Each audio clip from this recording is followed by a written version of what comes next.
Okay then, good evening and welcome, and thank you very much for joining us this evening to celebrate National Poetry Day here at Cape Modern, hopefully one of the first of many events to support the arts within the area. And this is Sarah James, a poet who has come to celebrate the evening, so I will hand you over to Sarah. Thank you. Thanks, Christy. I'm actually going to try sitting. I was going to stand, but I'm going to try sitting, so if anyone can't hear, don't be afraid to give me a wave or just shout. Happy National Poetry Day. It's a lovely setting to be in, as you can see. The theme this year is home, so I'm going to concentrate first of all on a few poems from the collection themed around home and issues to do with home, and then I'm going to concentrate on some of my art-inspired poems and maybe talk a little bit about some of the artwork which went into the cover, and there are some illustrations in the book, and you can see the originals on the table behind you that were done by the artist over there. Sam, wave a hand there. Right. Now, I live in Droitwich now, and to be honest, most of my life I've lived in Worcestershire, but when I was at university, I lived in France for a short while. So I'm going to start with a poem about being a foreigner in France. The Rain in Rouen. It's different on holiday. Patchwork of quaint cobbles, colours of Monet's garden, framed by sun. You don't notice grey flowers, slipping on wet stone. 4 years there. She swirls the city's vowels round her mouth like Vin Rouge, but can't roll them out right, any more than she can roll a Riesler. Instead, she puffs a thin Gitaane, tries to look chic, as she sips café noir on the Brasserie pavement, splashed by a culture she can only borrow. And I spent a lot of time while I was over in France, going backwards and forwards between England and France. And that's kind of strange, where do I actually belong? I felt tied between, or torn, tied to both places, torn between the two. And that's what I tried to reflect in this poem. No au revoir. This time will be the last ferrying from one familiar to another. All she can see now are shades of water and movement. Nothing is still.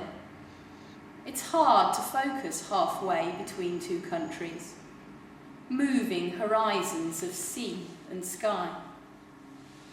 But she can still hear her apartment sigh, friends laugh, heels tap half moons into laminate. She feels her bare feet on metal steps, spiralling into the sky above Place de la Rougemont, and tries to loose goodbyes from the roof like doves. But the words tie themselves up in French knots, tingling the tip of her tongue. It's actually not been too bad a day today compared to some of the days we've had, but I'm sure we can all remember the floods that a couple of Julys ago, and we have had a lot of rain recently.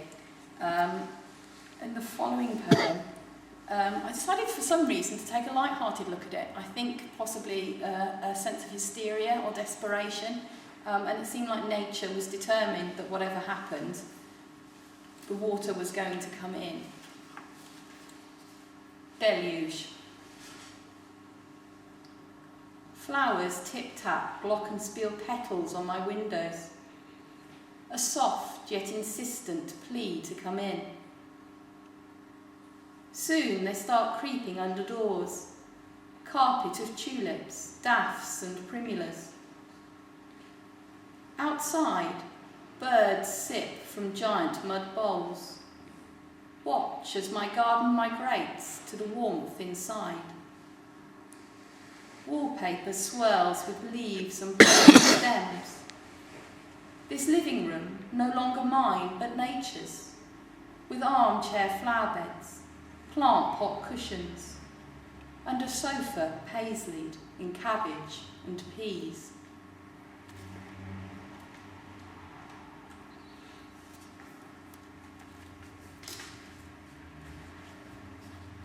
It's quite lucky in this country that, touch wood, we don't have too many disasters. Flooding could be a lot worse in most cases.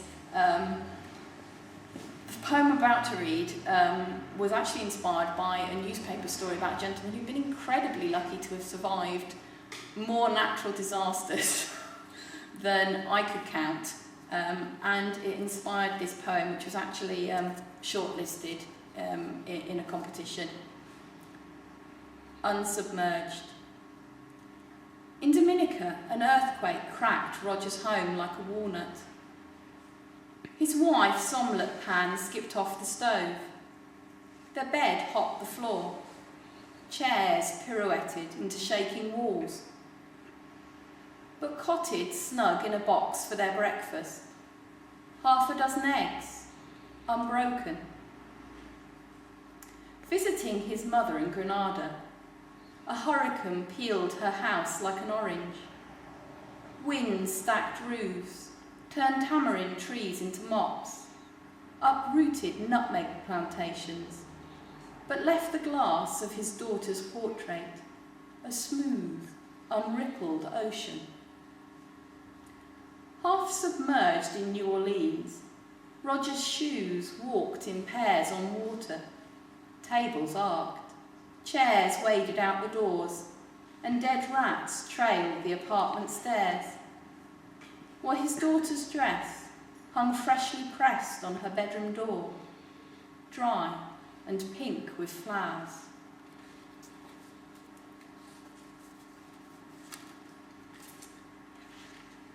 Of course, home is just a building, really. It's the people in it that matter. This one was inspired by my son. Instrumental. He is almost an orchestra. Air flute, trombone, guitar. His fat fingers pluck the beat from thin air. A one-boy band of Bohemian Rhapsody, Flash Gordon, Ziggy Stardust and the Spiders from Mars. Words slither over him unabsorbed, but music surges through his cells in a flow of electrical charge. Strum bass, air organ, drum roll cartwheeling him rock style onto his back, with a wild fandango of limbs that twangs the strings of my heart.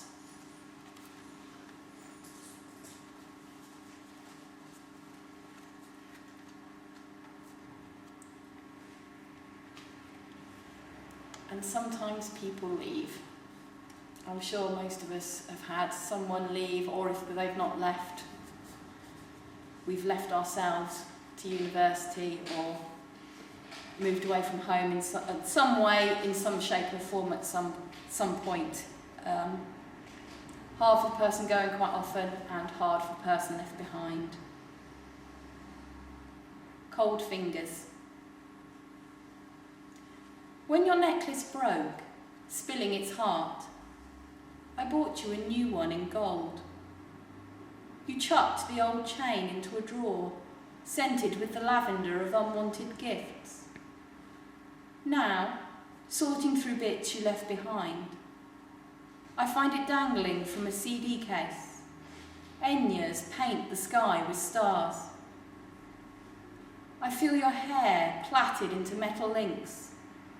Try not to think of cold fingers on your neck, unfastening.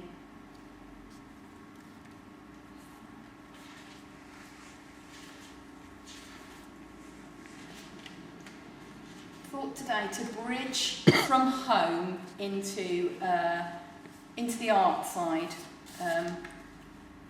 in terms of how poetry and art interact, and in terms of how I've used them in the collection.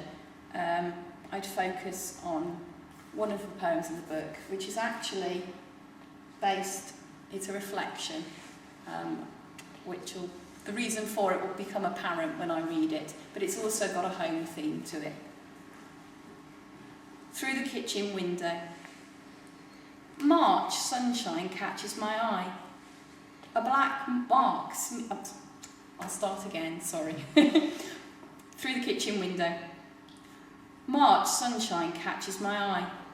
A black smear marks her kitchen window, but normally I wouldn't notice. Today I'm forced to see things mother's way. Outside, flowers dance brightly, but I can't shrug off my winter greyness.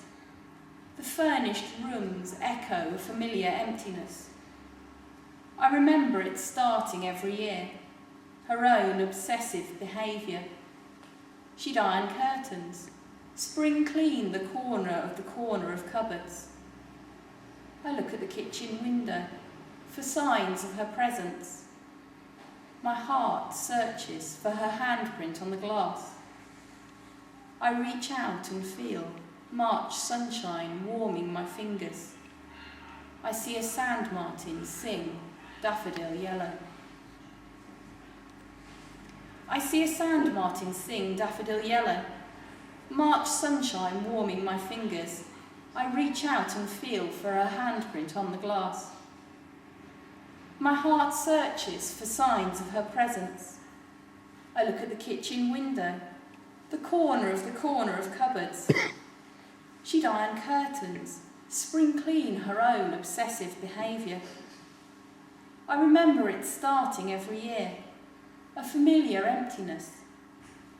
The furnished rooms echo brightly, but I can't shrug off my winter greyness. Outside, flowers dance mother's way. Today I'm forced to see things normally I wouldn't notice. A black mark smears her kitchen window, but March sunshine catches my eye.